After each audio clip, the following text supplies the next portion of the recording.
beautiful Sunday. Maybe too beautiful. My name is Alan Palais, and this is the Sunday morning service of the Unitarian Universalist Fellowship of Potsdam. I am a member of the congregation and will be leading the service today. We are a congregation that welcomes all.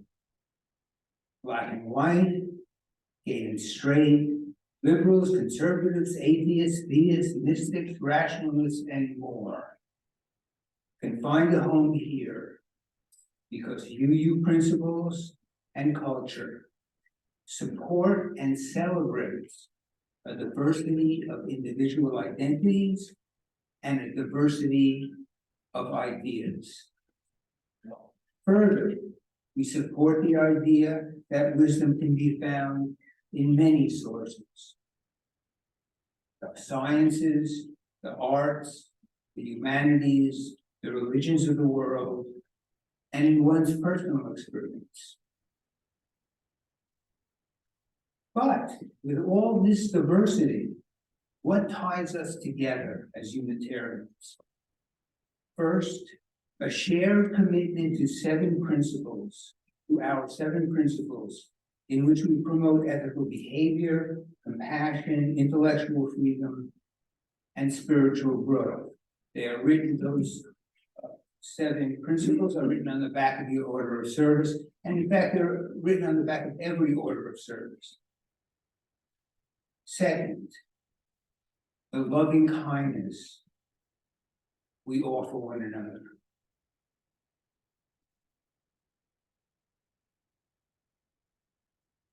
Tomorrow is a federal holiday called Juneteenth. I'd like to now say a few things in recognition of this holiday. Juneteenth commemorates the emancipation of enslaved African Americans. The date June 19th was chosen because on that date, in 1865, the Union Army freed African Americans who were enslaved in Texas. That event was chosen to mark emancipation for the following reason. Abraham Lincoln's Emancipation Proclamation, issued during the Civil War in 1863, made slavery illegal in Texas and in all the other states of the Confederacy. But enforcement required the defeat of the Confederacy and the advance of Union troops into former Confederate states. Texas was the last Confederate state that the Union troops entered at the end of the war. Although Juneteenth celebrates the end of slavery, as we all know, conditions that mirrored slavery, whether it was Jim Crow or suppression of civil rights, or the continuing struggle against racism, continued long after the end of slavery.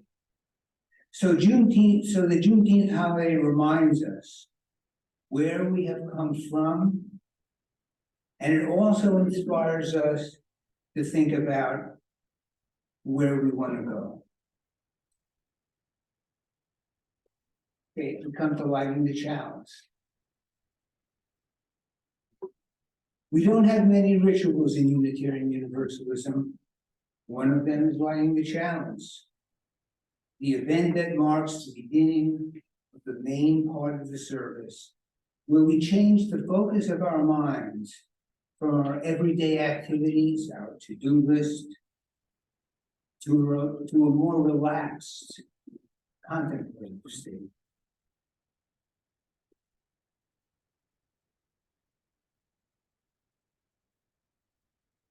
We will now have our opening hymn, Shall We Gather at the River, number 1046 in the teal hymn.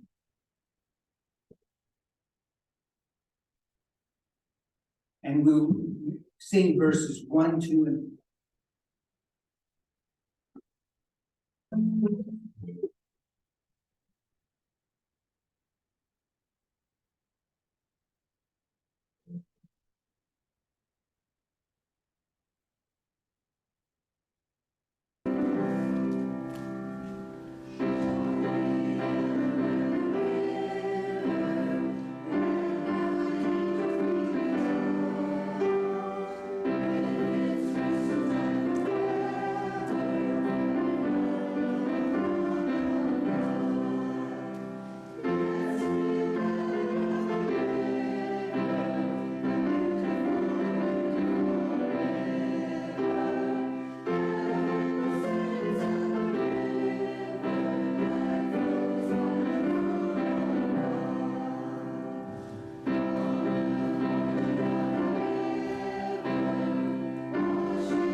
different party that was beautifully.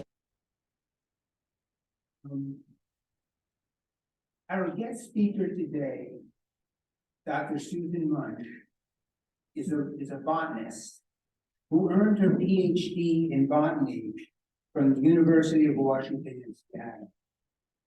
She is a published author, has taught biology and botany at several colleges and universities across the country, and has also worked for the Ohio Department of Natural Areas and Preserves. She is a retired professor of biology from Albright College. Now retired, she describes her connection to botany as follows. Quote, I keep appreciating plants, both in my garden and out in the woods, and often take people on walks to look at all kinds of plants in various habitats in our region. I have joined in on a couple of Dr. Munch's walks, and they are delightful. She has also spoken at the UUFFP in the past and was very well received. So I am glad she has agreed to come back. I am also pleased that our speaker, Dr. Munch, has volunteered and picked out a story to be read, with the story for all ages. Dr. Munch.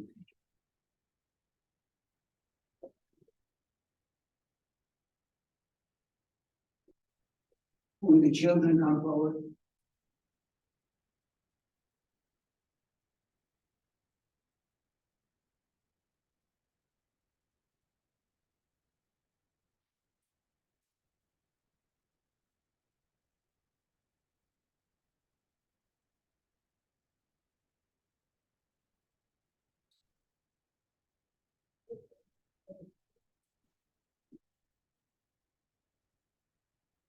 The story is called The Ferns Waved Back. So here's a fern wave. And this one grows right outside here in your own garden. And on the cover it says, this is an engaging story about a little boy named Grayson who experiences the magic of nature when his grandmother takes him for a walk in the woods. So here are the boy and his grandmother heading out into the woods. Can you see them? The children. It was a beautiful spring morning as Grayson and his grandma began their walk through the forest that surrounded their backyard. The sun's rays reflected off Grayson's face like a little flashlight, shining the way to an exciting adventure ahead. Racing across the moist grass, his blonde hair dancing and swirling, Grayson squealed with excitement. Chipmunks and squirrels and squawking bluejays scattered and flapped all around, drawing them into the woods as if leading them on a parade. So there they are, starting off into the woods.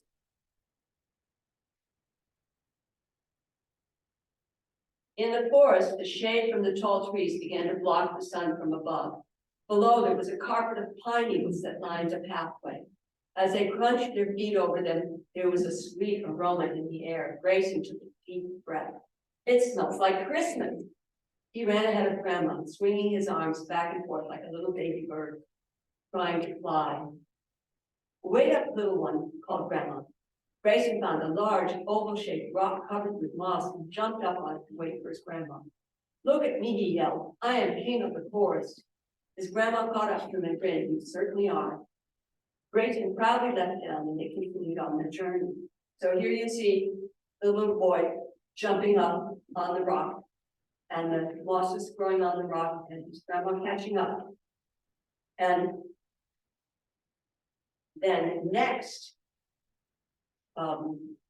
they come to the place where there are a lot of ferns. And the wild ferns could be seen scattered through the forest. The gentle breeze sent them waving back and forth as if to say hello to all that passed by. Hello, ferns, waved Grandma, and Grayson giggled. Hello, ferns, he echoed in delight. So there are different kinds of ferns shown here, some here and some here. And on the next page, I get the next page there, there are more kinds. And this one's a little different yet, maybe most like this one. And then the next thing that happens is you're going to find a dead log that's been there for a long time and it's starting to rot. And the mosses and the mushrooms are growing up. Wow, Grandma, look at that, gasped Grayson, pointing to a long fallen tree. Grandma smiled. Oh, that's nature's balance beam. Hop up and walk along it.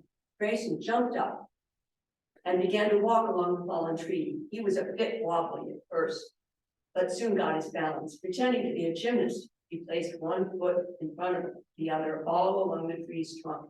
After going back and forth a few times, Grayson hopped off and continued down the trail. So here he is continuing down the trail. And there are little bits of sunlight coming through from above between the branches of the trees. The light coming through the trees cast a bright white line down their path. Grayson began to hop over it as if playing a game of hopscotch. Grandma called out, 1, 2, 3, hop, 4, 5, 6, stop. Grandma was always making up games and rhyming songs. Grayson loved that. Then the next thing they're going to do is they're going to see a few animals, and especially this woodpecker on the tree trunk. So Grayson and his grandma saw a woodpecker and listened to it knocking on the tree trunk. Then Grandma found a spider in chains. She picked it up and put it on the ground. Grayson wanted to put it on a nearby web, but Grandma said it would find its own way home. Speaking of finding your own way, we should find our own way home too. Grayson and his grandma held hands as they ventured back down the trail, enjoying the sights, sounds, and smells of the forest. The shade the trees provided kept them nice and cool, with glimpses of sunlight through the trees like a gentle warm hug. They balanced their way down the fallen trees, waved goodbye to the ferns, and stepped over the moss-covered rock, merrily heading home. So they went back over the log with the mosses and fungi, mosses and mushrooms, and then across the moss-covered rocks and down the trail towards their house.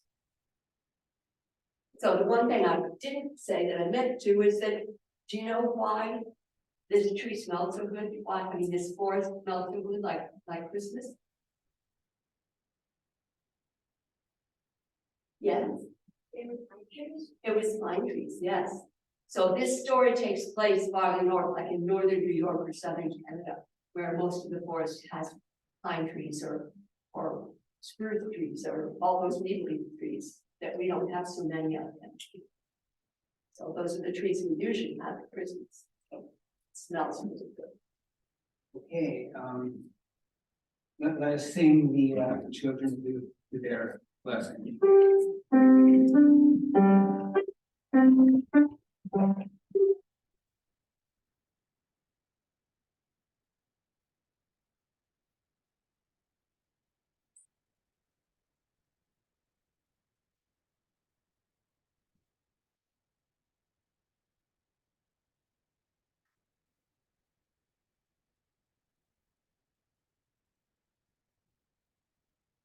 We all contribute a great deal to our fellowship in the work we do and the money we pledge. Our basket collection provides a small but not insignificant part of our income. I think we have a good thing going in church. So to keep it going, we pass the basket each Sunday.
I am now pleased to invite Dr. Munch to the dais to give her presentation. Oh, I'm sorry. I love to sing. So we will now sing The Sweet Days of June, number 65. Luckily, the professor was here to correct me.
Thank you, that was a very nice hymn. I'm glad you reminded me.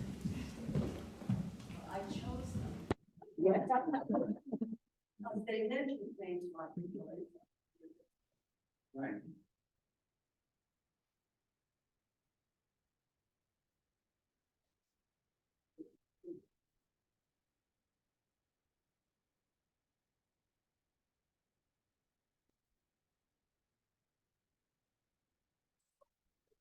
What? About me now. I'm sorry. No, no, no.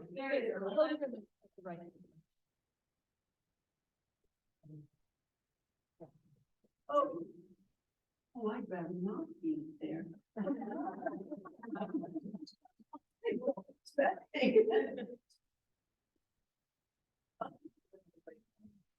I'm trying to see if I can get this computer going. Let's see. Oh, I remember now. She says I can just touch the screen.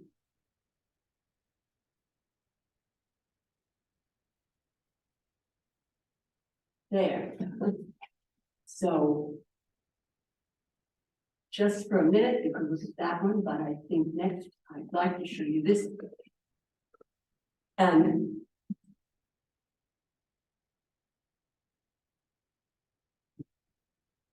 that's one of the best pictures I've ever took. I usually take close-ups, but this one is a wonderful scene. So attitudes to nature, what I want to talk about first. And probably the first attitude people had to nature was fear. Fear of storms or forest fires or even of falling trees. In the earliest known religions, spirits of various aspects of nature were worshipped, and they were often placated with gifts. This lake would have been thought of as having such a spirit living in it, as would the trees around it, especially the largest ones. Later, as the earliest monotheistic religions developed and spread, there was much less consideration of nature. There are one or two exceptions in the Psalms, such as the well-known example in the 23rd Psalm, "He maketh me to lie down by still waters, he restoreth my soul." The view of this lake certainly helps me restore my soul, I think. Jumping ahead to the 17th and 18th centuries, when the European settlers were first coming to this area, they found the American forest frightening. It was full of huge trees and was much darker than forests they were used to. Their ambition right away was to cut it down and turn it into an area of familiar agricultural landscape.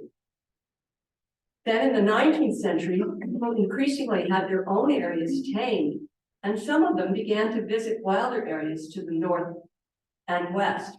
People even began taking honeymoon trips to the extremely large and impressive falls at Niagara in the early 19th century, 1820 or so.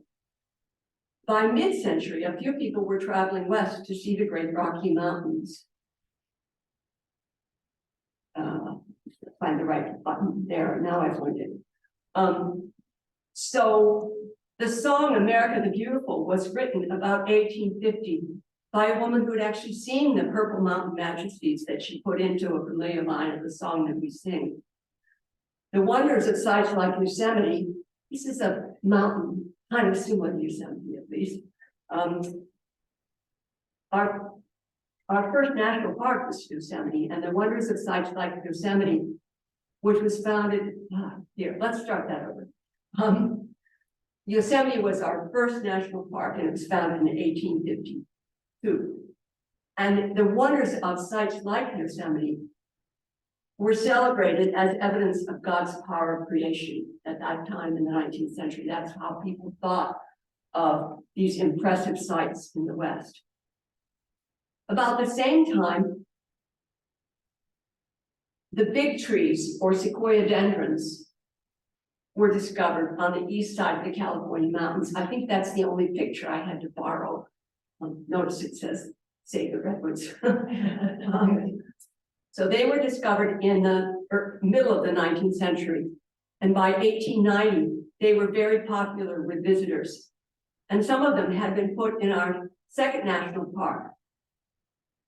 Closer to home, during the late 18th and early 19th century, plant lovers who were not traveling that far west began to acquire big trees. And especially around Philadelphia in Pennsylvania, they collected examples of impressive trees, including ginkgos, which were and still are revered in Japan, where they originated, and sequoia dendron, and also its relative, our own southern bald cypress. The oldest ginkgo in the country was planted in Bartram's garden near Philadelphia in about 1785. And that one is still alive, as I understand it. I haven't been there to see it. So that's a long time ago. It must be a very large tree. Bartram and his son made trips south to collect plants and must have brought back seeds or seedlings of the bald cypress. And this is a picture of a bald cypress. There it is. It's better there than on the computer. The bald cypress seen there is about 25 to 30 years old. And it's already about 18 or 20 or 22 or something inches in diameter. So you can imagine the bald cypress planted in the late 18th century would be very large. There's a writer who recorded in 1855, when he was about 60, that there was a huge bald cypress in Bartram's garden that he had been observing his whole life. So that covers two of these very large kinds of trees in North America. Well, one's from Japan and one from North America. And then the other one, the sequoia dendron, came from the West. And already people had begun bringing back seeds or seedlings around 1850 or a little after, because at that time there was a private estate where Tyler Arboretum is, and they planted one that long ago. So I can hardly wait, except that I hate driving to go and see these trees, because as I understand it, they still exist. So that would be 170 years old if that one is still around. And of course, the ginkgo and the bald cypress would be older. So many people are uplifted by seeing large trees in arboretums, as well as by big trees of more familiar types, like this pine and sycamore. Though the 15-foot wide sycamores of the 18th century are no longer seen. Also, of course, there are large oaks and tulip trees, for example, that provide shade in areas of forest that we have preserved. Unfortunately, around here, much the largest percent of the people live in cities or suburbs, without the opportunity to plant large trees. They can often grow herbaceous plants, small shrubs, or no plants at all. Those who have a little space most often put in herbaceous plants like these perennials, peonies for color, or something like the bleeding heart, which shows a really interesting structure connected with the name. Or they just put in annuals because they think annuals will give them the most color all summer long, reliably. Many people find growing plants and gardening good for relieving stress. I'm afraid maybe there are some others who think of it as a chore necessary to fit in with their neighbors, but I certainly feel it is good for relieving stress. As a botanist, I enjoy growing a variety of perennials at home, but I find observing the diversity of wild plants in their natural habitat more inspiring. So if we look at this wild plant, we can see the parallel veins in the leaves and the patterns of 6 stamens and 6 petals. I hope maybe you can see that in the right-hand picture, especially the bottom one, in each flower. These are among the features that allow me to identify this plant, the green hellebore. With any unknown species, when I observe its features and put all the points together and match it with the right name, I find it very satisfying, like finishing a puzzle. The next photos shows a plant with net-like leaf veins, as you can see in the right-hand picture, and 5 petals, and there are 5 stamens hanging in and hiding inside that flower. These numbers and the net-like veins are associated with the other main group of flowering plants. And if I didn't know the name of this primrose already, I would start with those features and start in that group of flowering plants to look up its name. The next pictures include 2 plants that don't make flowers, a fern on the left and a ginkgo leaf on the right. On the left, besides the fern, we see another example of a plant with parallel veins. Up there at the top, it's seen best. And these are curved, even more curved than in the green hellebore. It belongs to the same large group as the green hellebore. The ginkgo also has veins that curve and seem to be parallel, but if you could see those veins, you'd see it starts with one at the bottom, and then maybe at the bottom you can see that it's starting to branch, and each branch branches again and branches again until you have many veins at the tip. You know, the upper part of the leaf is so much wider that there are many veins in it. Ginkgo is the last surviving member of an ancient group of trees with this type of branching and curving pattern of veins. So I want to point out that many of these patterns are important in art.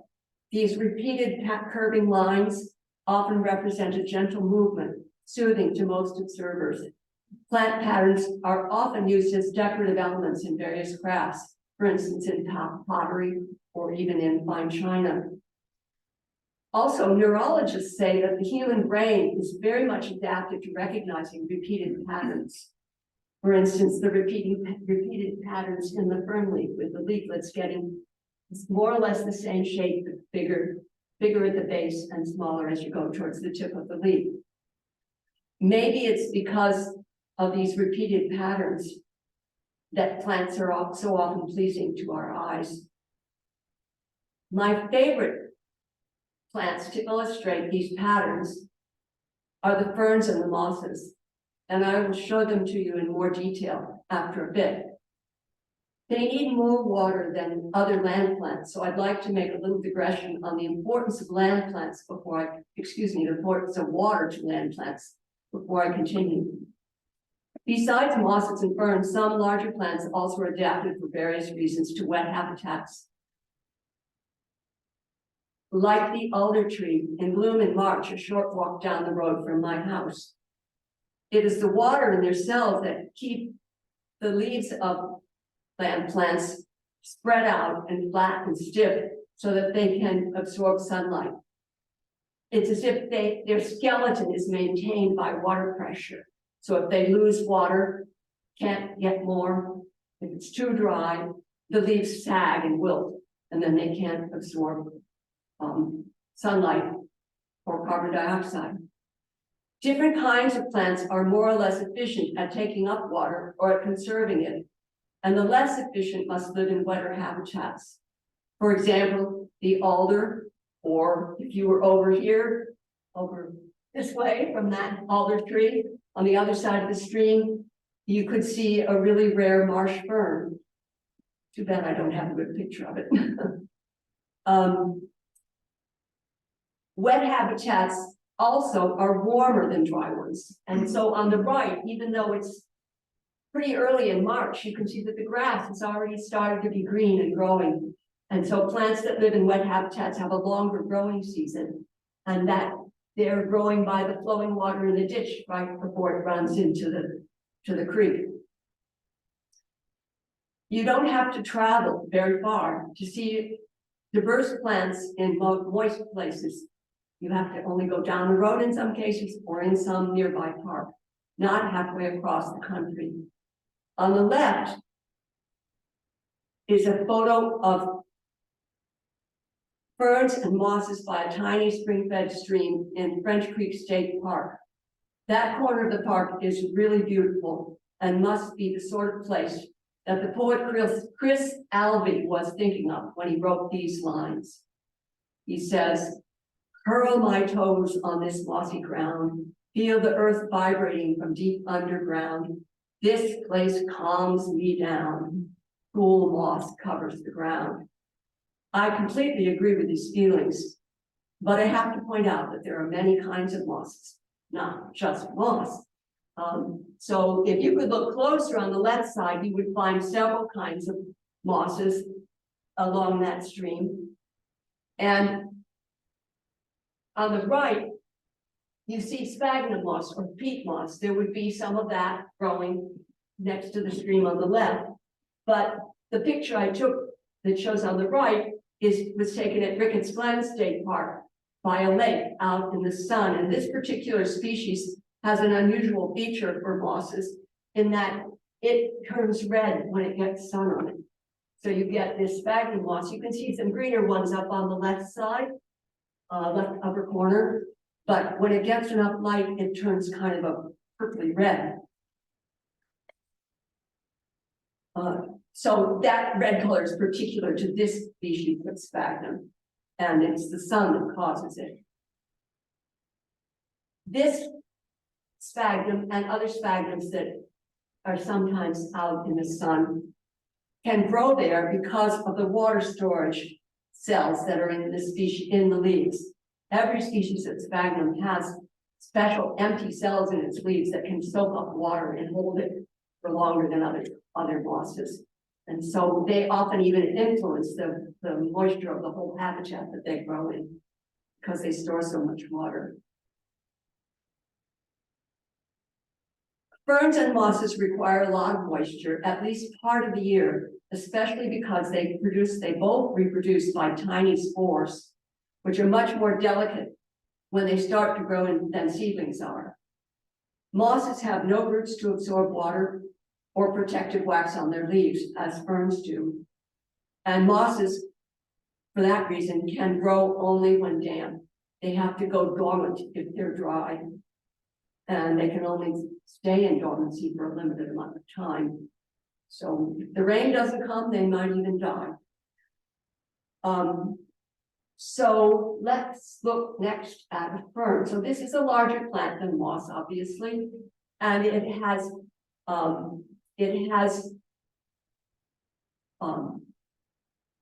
big leaves that have a waxy coating that help them to keep from losing water. It has roots that can bring the water up into the plant.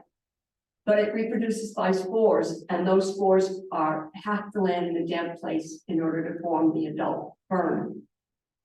So the spores of this common fern landed in a damp, shady spot on the north side of my sister's house, not very far east of here. It shows the delicate, finely divided leaves so often found in ferns. I think this is just the typical fern. This is what you would think of first when you think of a fern. Each large leaf is divided into repeated units of leaflets and then into smaller leaflets with fine teeth on the edge. I hope you can see that well in the picture on the right.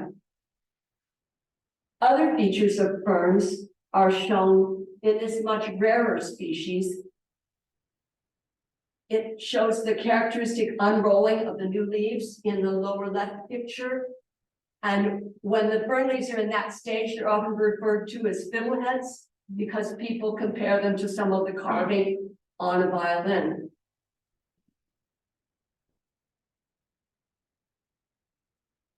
And another good thing about this fern, to show a typical fern, which the leaf shape does not, is that the spores are produced in those dark lines on the back of the leaf. So that's typical for a fern to have its spores produced on the back of its leaves.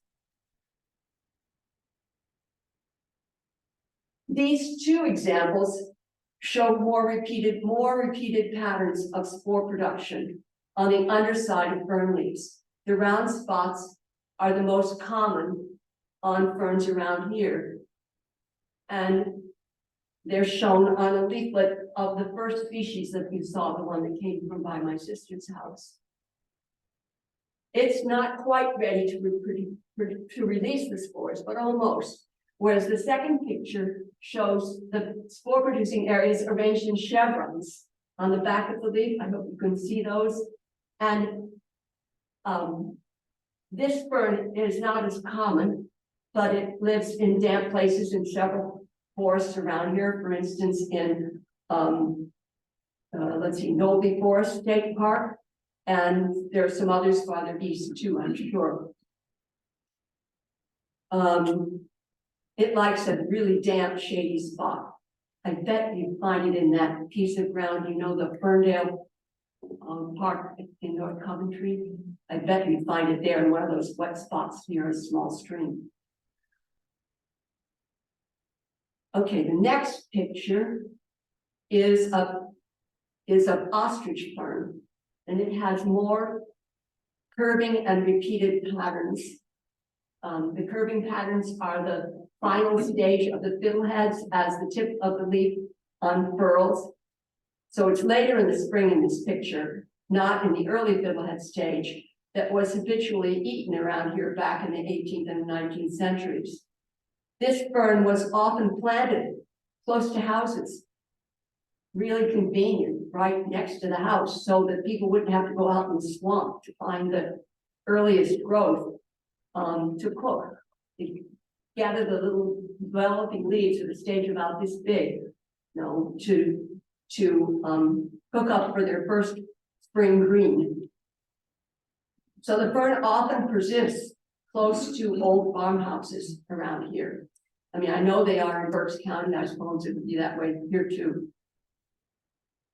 The most beautiful local fern, to my mind, is the maidenhair fern, which has leaves that have a central curve. So the leaf stalk comes up the middle there on the left, and then there's a curved part.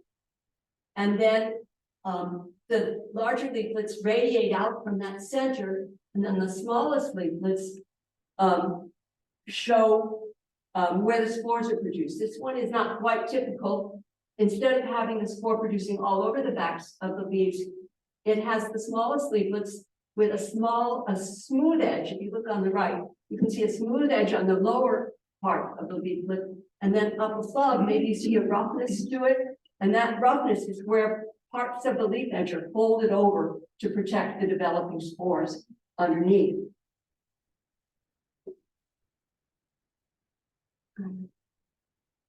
Maidenhair fern is found at Monocacy Hill, for instance, and at various other parks or preserved forests with limestone soil or limestone outcrops. The next example is sensitive fern. It's an example of a species that makes its spores not on the backs of normal leaves, but on specialized leaves. It has green leaves produced in the early spring, and they spread out and make a leaf that's not as delicate as most ferns, and it can take a little more sun than most canned ferns do. And then during the summer, it starts producing leaves that are different, where the leaflets fold up and roll up. And inside those rolled up leaflets, there are spores being produced. And by the end of the summer, they are dark brown and dry, and they will begin to fall apart and release the spores. So this has two different kinds of leaves, one for photosynthesis and one for spore production. In wet spots in the woods, you may have seen cinnamon fern, which makes light brown spore producing leaves before, in contrast, not at the end of the summer, but early in the spring. Have you ever seen them? They're about this tall, sort of cinnamon brown colored, and they release the spores, and then the normal fern-like leaves come up very soon after that, and they're green. So you have the leaf specialized, I got not trip over that. Leaf specialized, two kinds of leaves specialized for producing spores. And then here's the commonest fern in Pennsylvania. This is Christmas fern. And it has a sort of a compromise between the normal leaves with the spores on the back and the specialized ones like the cinnamon fern and the ostrich fern and the sensitive fern that have the special leaves. This one has a big compound leaf with normal leaflets at the bottom, but when it's old enough and mature enough to make spores, the upper leaflets are specialized. So part of the leaf is specialized to make spores. And this is from your own garden. There, did it without tripping. Okay, see if I can get back into this. Okay, so next we're going to move on to the mosses. And when you look in the woods, the mosses may seem to be just a green blur. But when you examine them closely enough with your best glasses or a magnifying glass, if you look closely enough, the stems and the leaves of different patterns show up. There are hundreds of species of mosses in Pennsylvania. In this common species, looking closely, you can see the curves of the stem tips easily. I hope easily, at least in the middle slide, or a little bit in the far slide. And then with more magnification, most of you would probably need a magnifying glass. You can see that there are tiny leaves on those stems. This is a very common species, often found at the base of trees around here. And then the next slide is a very uncommon species. I think it's the most beautiful moss in Pennsylvania. It has one unique feature, which is the undulating pattern of the surface of the leaf. And then it has another feature that's not too common in mosses, in that the leaves are arranged on two sides of the stem instead of going all the way around the stem. And I took this picture at Pine Grove Furnace State Park west of Gettysburg. And I may have said this already, but I think it's really outstanding and the most beautiful one in Pennsylvania. The next slide shows two common species with contrasting leaves. One has, oops, I skipped a slide. Here's a commoner species after the one with the beautiful leaves. This one has much more typical moss leaves in that they're narrow and they're pointed and they grow all around the stem. And it's a much more usual pattern than mosses. The thing that's odd about this moss is that it has round spore-producing mosses held up on the stalks. So when they're held up on that kind of stalk, as most moss reproductive structures are, then when the spores are released from the top of that stalk, the wind currents can carry them away.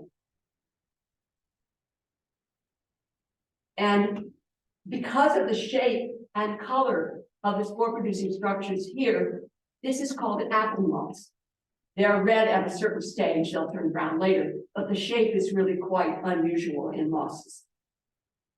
Almost all other mosses have cylindrical spore producing structures. So on the right, you can see the shape of a typical moss reproductive structure. Okay, so these are two commoner species yet. The one on the left has broader leaves, but they're arranged all the way around the stem. And it's kind of obvious in this one, maybe to people with sharp eyes, that there's a little supporting structure like a vein down the center of that leaf. It's not really transporting water, it's just holding the leaf stiff a little bit. And the one on the right has much narrower leaves, long and pointed. And that's much more typical for mosses. And it also shows the typical cylindrical capsule where the spores are produced. The unusual thing about the moss on the right that makes it easy to pick out is that it has a sort of white hairy covering. You maybe see that sort of a hairy fringe on the bottom of that white covering at the top. And for that reason, this moss is called hairy cap moss.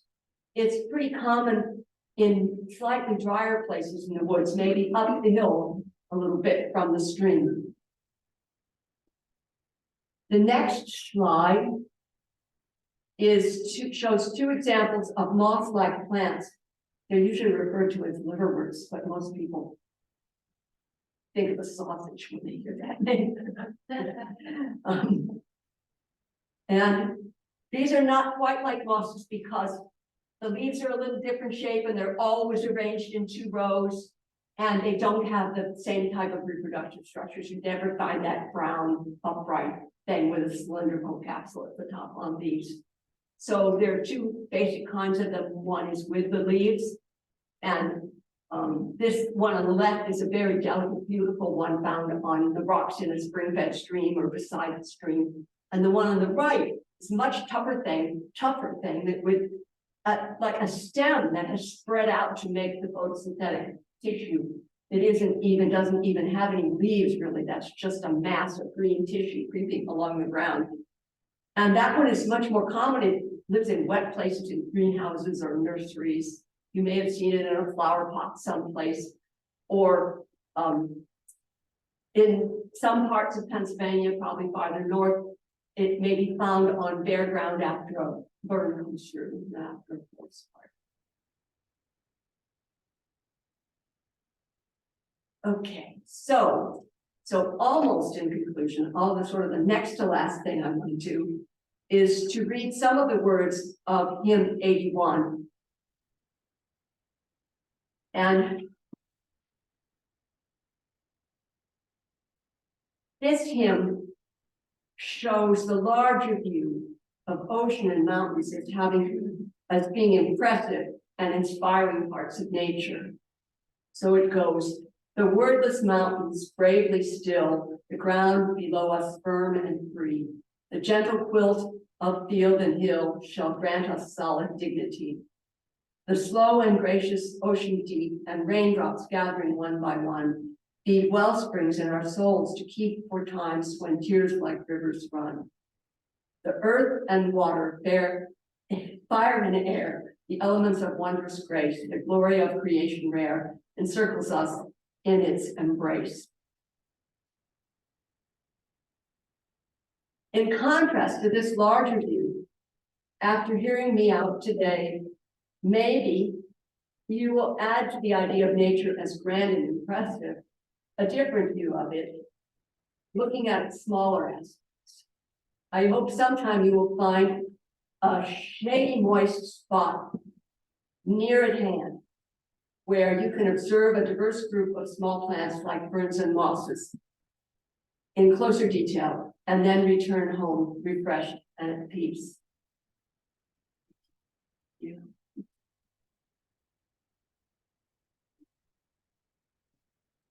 Comes next.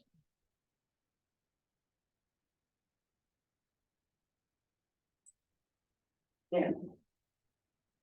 You probably want to turn this off. Let's see the next one.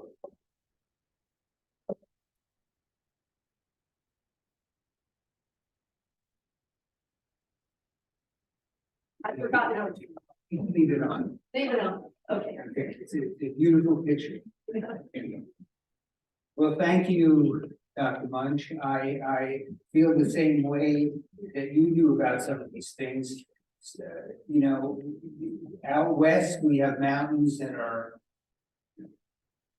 15,000 feet tall with snow caps, and they strike you intensely. But in our region, I think we have things just as striking, but you just have to work harder and look closer at them. I will now take a few minutes to say a few things about plants and spirituality. The word spiritual means different things to different people. So I begin by describing what I mean by a spiritual experience. For me, it is an experience that generates certain kinds of feelings or emotions. Some of these include a strong sense of awe or love, or a deep sense of connection with the world. When they occur for me, they usually involve an engagement with nature, either directly or indirectly through one of the sciences. Here I focus on plants and the science of botany. When I think about some of the things that green plants do, I am amazed. And I sometimes feel a sense of awe. Plants enable the existence of almost all life on Earth by being the ultimate source of food for virtually all living things. Very roughly stated, an organism either eats green plants or it eats things that eat green plants. In addition, green plants make almost all the oxygen in our atmosphere. All this is made possible because green plants developed a remarkable process called, anybody? Yes, photosynthesis. You remember your biology. Photosynthesis, one of the great marvels of evolution. So, if you like to eat, if you like to breathe, perhaps you might consider thanking the next green plant you see. Love. I love plants because they are beautiful, and Dr. Munch demonstrated that with her wonderful photographs and descriptions of the patterns in these plants. I have a particular fondness for wild plants. So I'm going off on a little tangent from what Dr. Munch talked about. Sometimes I think of each plant as a lovely sculpture, as I think Dr. Munch showed that in her photographs, in a sense, what I see. A nice thing about these sculptures is I don't have to go to a museum to see them, or a garden, or even a park. Nor do I have to plant or water them. They are displayed to us by nature almost everywhere, free of charge. It's something we could take advantage of in the summer, anywhere we go. Stop your car on a country road and open your eyes, look closely, and you will see something in my eyes, in my mind, is very beautiful. In addition, wild plants have the dignity of living as free, independent organisms that are struggling for life, kind of like me. For that reason, I feel a kind of kinship or connection with them. Of course, sometimes they injure me. Sometimes they compete with the food, with the agriculture that I require to live. So I must battle them. But in doing so, I admire their tenacity and never lose sight of their beauty. Connection. I like to identify it, associate it with a name. But it is okay with me if I don't get it exactly right every time. If I get close, I feel okay. That maybe sounds shocking. No. It's always fun to get close, even if you don't get to the end. Right. Because for me, the main value of this activity is it disciplines me or forces me to look closely at its structure, as we saw in these photographs. I also like to learn about its biology. In doing these things, the plant becomes, in a sense, more a part of my world. I feel more connected with it, more connected with nature. Awe, love, and connection. These are the spiritual emotions that plants bring to me.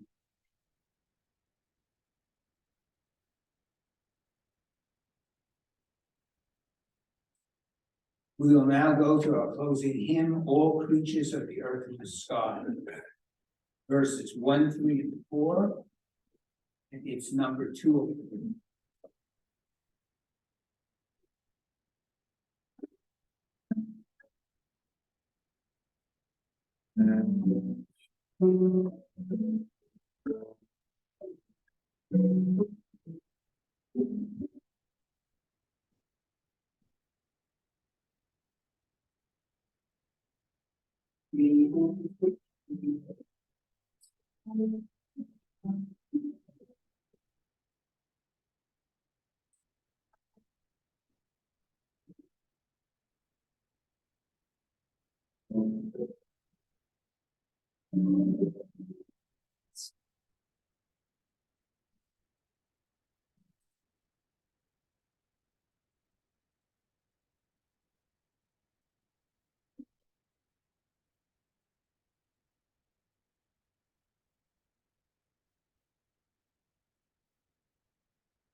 Now come to joys and concerns. I believe we turn.